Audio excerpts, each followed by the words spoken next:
वो रिपोर्टिंग के ऊपर या उसकी खबर लगने के ऊपर भी एक पाबंदी लगी हुई है, जिसके ऊपर हम आवाज़ उठा रहे हैं।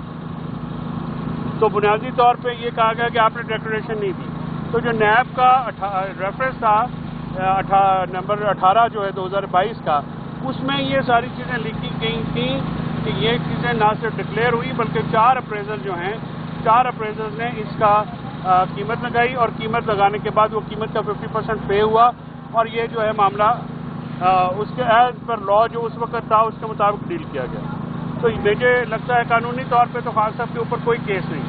सियासी मामलात हैं ये हुकूमत, क्योंकि इसका पोलिटिकली मोटिवेटेड प्रोसिक्यूशन, तो पोलिटिकली मोटिवेटेड प्रोसिक्यूशन में हुकूमत जो है वो मुख्तलिफ केस जालसाजी से बना के इमरान खान साहब को अंदर रखना चाहती है, क्योंकि इस वक्त जो केस हैं कानूनी तौर पर उनमें कोई मेरिट नहीं है और ज़्यादा देर इमरान खान साहब को जेल के अंदर रखना चैलेंज है। लेकिन ये हुकूमत क्योंकि जिस तरह से असॉल्ट किया जा रहा है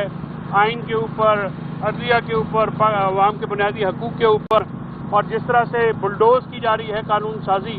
उससे आपको सामने ये नज़र आना चाहिए कि ये सब जो मामलात हैं इमरान खान साहब को जो है जेल में सियासी तौर पे मुक़य्यद रखने की एक कोशिश है। आज खान साहब ने एक्सटेंशन के जो मामलात हैं उसमें उन्होंने कहा कि ये जो अमेंडमेंट्स की गई हैं इससे जमहूरियत का कत्ल है, ये रूल ऑफ लॉ का कत्ल है,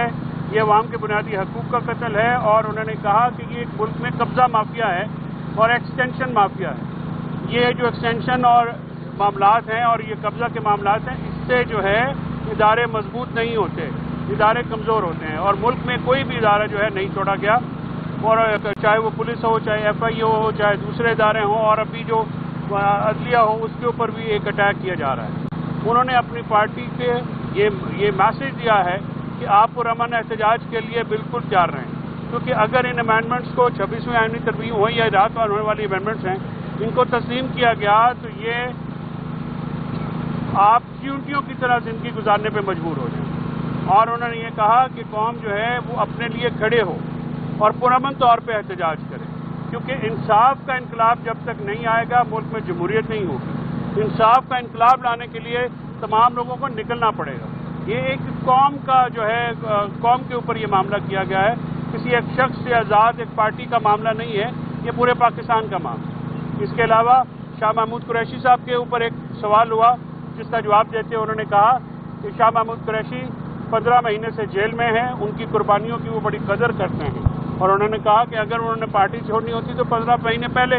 चले जाते हैं। उन्होंने कहा कि ये ऐसी जो तमाम अफवाहें हैं उनके वो बिल्कुल उसको नहीं मानते और ना उस पर कान धरते हैं। उन्होंने शाह महमूद कुरैशी साहब की कुर्बानियों का जो है बरमला एतराफ़ किया। उसके बाद खान साहब ने ये कहा कि जो ये एक माफिया बैठ गया है इस हुकूमत की शक्ल में, वो अपने नाजायज़ इक़्तिदार को तूल देने के लिए हर वो काम हथकंडा अपना रहा है जिसका जो है ना कानून इजाज़त देता है, ना आइन इजाज़त देती है, ना सियासी अखलाकियात इजाज़त देती है। लेकिन क्योंकि एक एजेंडा है, कब्ज़ा करना है मुल्क में, एक माफिया का जो है वो मामला है इस मुल्क में, तो इस मामले को तूल देने के लिए हर किस्म का हथकंडा अपनाया जा रहा है। अदालत को भी रौंदा जा रहा है, अवाम को भी रौंदा जा रहा है।